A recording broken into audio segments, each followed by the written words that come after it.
This is a lesson on XML by Kenneth Pierce. So you should have finished the videos on HTML now, and therefore have an understanding of how HTML works, and know that your browser reads the HTML and then interprets it. You should also know that you can go to the View Source in your browser's toolbar and view the HTML that the browser has received. If you look at a number of web pages more complicated than you worked on during the videos, you will see that there are far more tags than what was covered. However, HTML has a finite number of tags that the browser understands. So the number of tags that your browser can handle is limited. So there's HTML, and then your browser reads the HTML.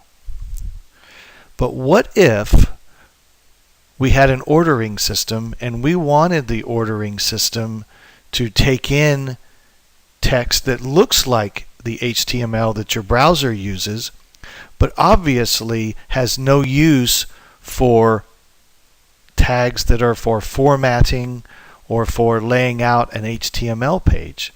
For example, an ordering system would want to know what's an order number, what's being ordered, who's ordering it, etc.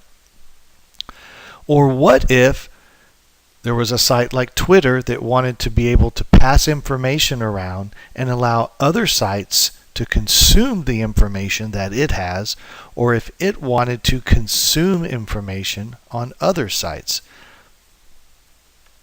Well, in fact, there is an overarching set of standards which would allow for all of these to take place.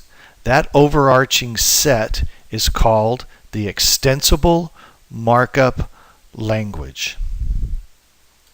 Unlike HTML, which is a subset of XML, there is no limit to the number of tags that can be created under an XML definition.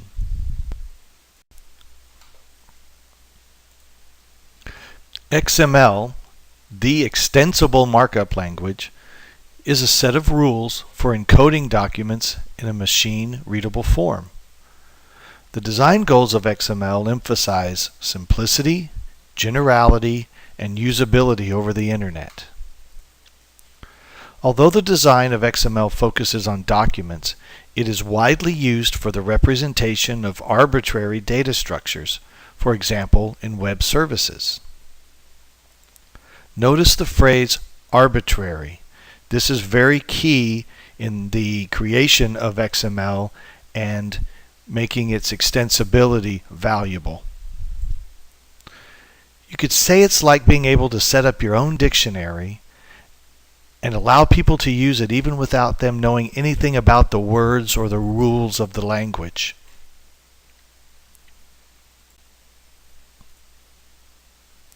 Virtually all of the technology on up-to-date websites and services use XML to deliver their services and content. RSS, for example, is built on XML. So let's take a look at how XML works by first comparing it to HTML, which we've already studied. Here is the basic HTML document that was covered in several of the videos that you watched on HTML.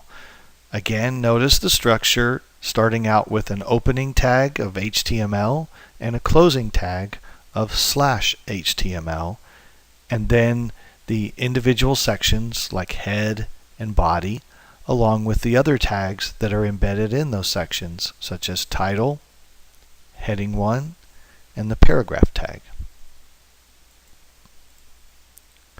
XML looks a lot like HTML, but we can make up our own tags. Many industries have created their own standard set of tags that they use to handle transactions and/or data, making information much easier to process because it follows a set of rules that are known to everyone who uses them. Even if you didn't know how to use them, XML can be self-describing, meaning that you can access the rules to figure it out.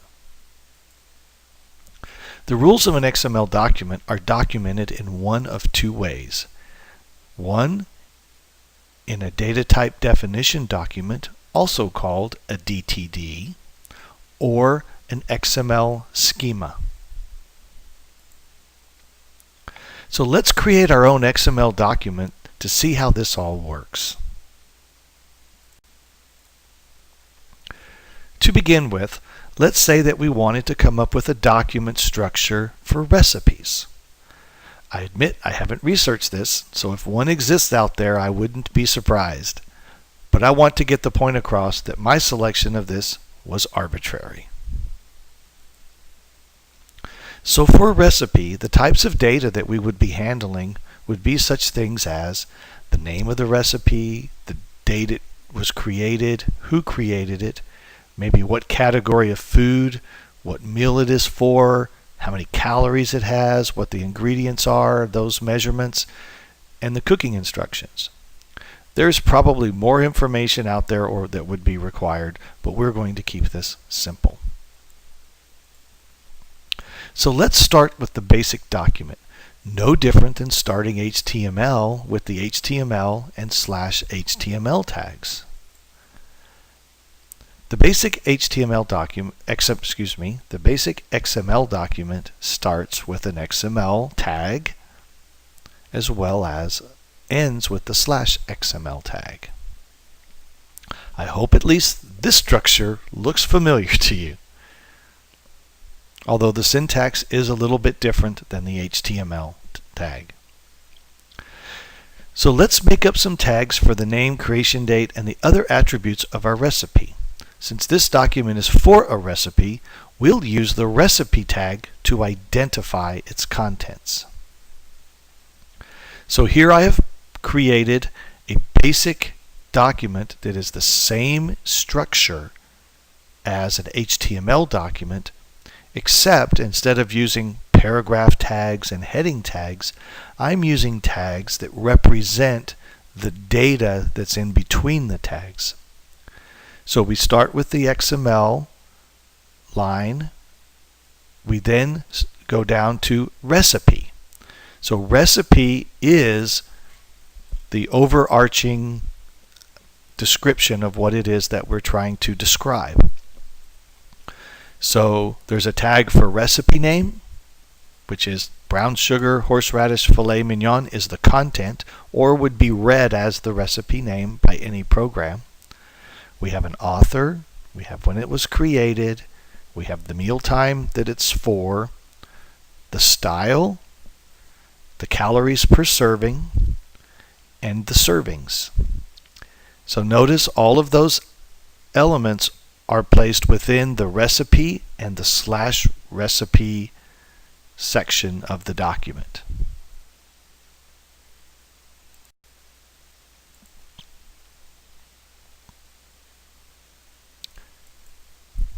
As you can see above, we've defined the basic characteristics of a recipe now in XML. Now, we're not done yet, but hopefully what you see is that creating an XML document is just like creating an HTML document, except we are making up the tags instead of having a finite set of predetermined ones. So let's move on to define the ingredients. To save space, I will not redisplay what we did thus far. We'll add those parts back in shortly. So let's define the ingredients. Since there are going to be multiple ingredients, we'll enclose them into a tag called ingredients, and then put multiple ingredients inside those tags. Here we go with the first ingredient. The first ingredient will be the packed brown sugar. It has a quantity of 2 and a measure of tablespoon. Notice it is inside, those elements are inside the ingredient tag, which is inside the ingredients tag. Now see how easy that was. Are you starting to see the self-describing nature of the XML language? Notice that the grouping tag ingredients is plural, yet the ingredient tag is singular. That is standard protocol in XML. So let's add the remainder of the ingredients. There they are. Notice all we did was to create a new ingredient tag, putting in the values for each of the other elements underneath each ingredient tag to create a full set of ingredients that are all bound by the ingredients and the /ingredients tag. Take a moment to look at this.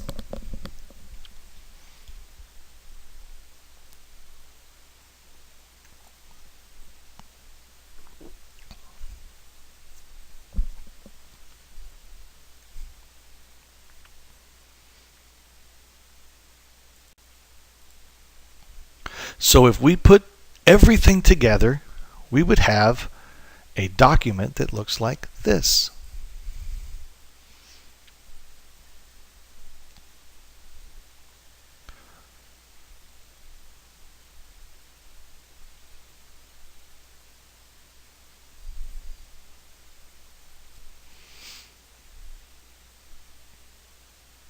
Feel free to pause here if you need more time to review.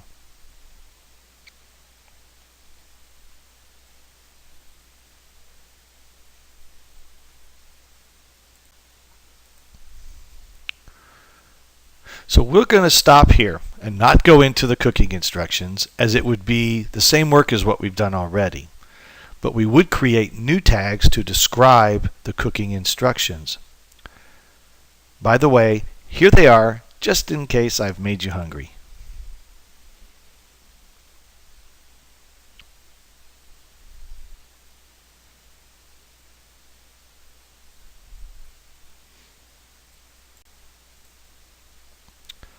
As mentioned earlier, XML definitions are accompanied by a DTD, or a document type definition, or a schema.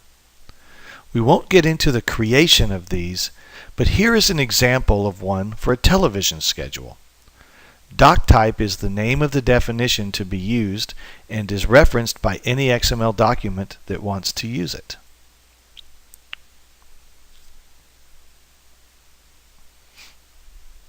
Pause here if you need time to review.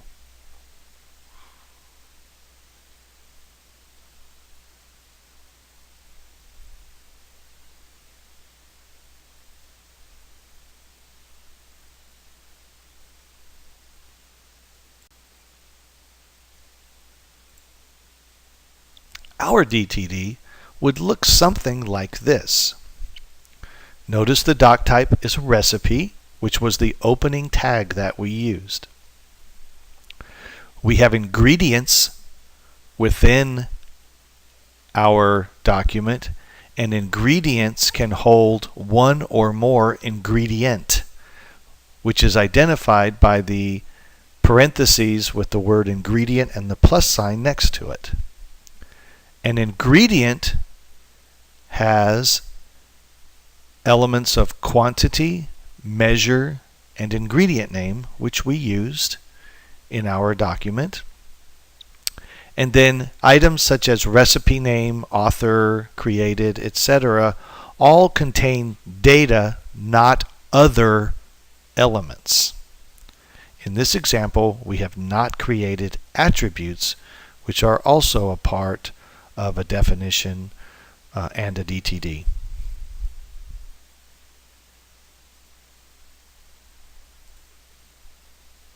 I'm not expecting you to understand the details here, but it describes describes the required structure of our recipe XML documents, including the hierarchy.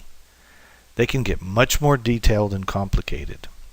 The purpose of the DTD, again, is to define the legal building blocks of an XML document.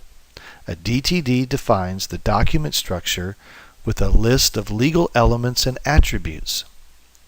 What this means is that if I was receiving a document in XML format for a recipe, and it had an element in it that was not listed in the DTD, as you see here, such as whether it is fat-free or not, then I would not know what to do with that element.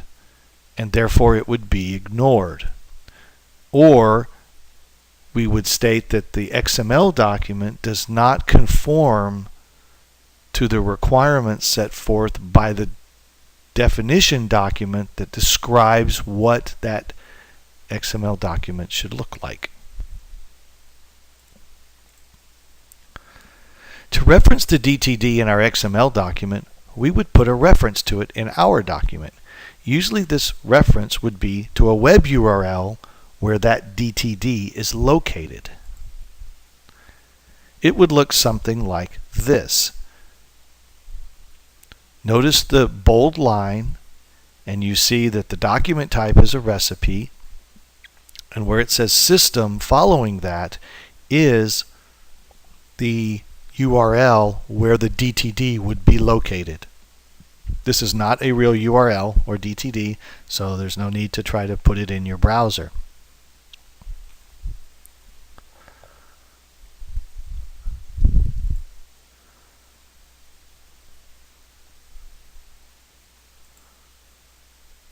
Doing this tells whatever program or website that is receiving the XML document that it can find the rules and definitions for processing the document at the location http www.whatever.com/recipe.dtd. The beauty of the XML language is that it is simple, self-describing, and can be easily interpreted. If you continue on, you will see in the RSS video that RSS is based on an XML definition. This means that RSS is standardized so anyone who wants to create functionality from RSS can do without worrying that the document's definitions would be different. XML has enabled a tremendously large amount of the interaction and interoperability on the internet. Pause here to take a good look at the example XML document for RSS.